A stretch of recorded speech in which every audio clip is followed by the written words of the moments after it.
Hello दोस्तों, आज हम बात करने वाले हैं जान नाम के बारे में। इस नाम की रशी क्या होती है, अर्थ क्या होता है और इस नाम का मतलब क्या होता है। तो गाइस, जान नाम का मतलब बनता है ज़िंदगी के यानी लाइफ के होते हैं इस नाम का मतलब। जान के धर्म की बात की जाए तो ये एक भाषा की बात की जाए तो ये एक हिंदी ज़बान का नाम है। जान जीन्स लड़की है यानी लड़कियों के लिए नाम रखा जाता है। जान नाम का लकी नंबर 9 माना जाता है और जान नाम का धर्म हिंदू माना जाता है यानी मज़ाहिब। जान नाम के हामी नंबर 2, 7 और 9 होती हैं, ये लकी तारीखें होती हैं। जान नाम के बेहतरीन वक़्त में 7 AM से लेकर 9 AM तक इनका बेहतरीन वक़्त होता है। जान नाम के माफ़ी दिनों में मंगल और जुमेरात शामिल होती है।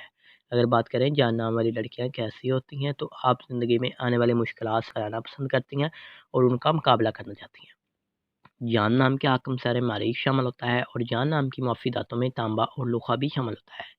जान नाम के लकी कलर्स में सुर्ख और बनफशी रंग शामिल होता है। जान नाम के मौफ़ी पत्थरों में रूबी भी शामिल होती है और मुतमादिल में हीरा भी शामिल होता है। किसी भी नाम के रिलेटेड अर्थ जानना चाहते हैं तो हमें कमेंट बॉक्स में ज़रूर बताइएगा।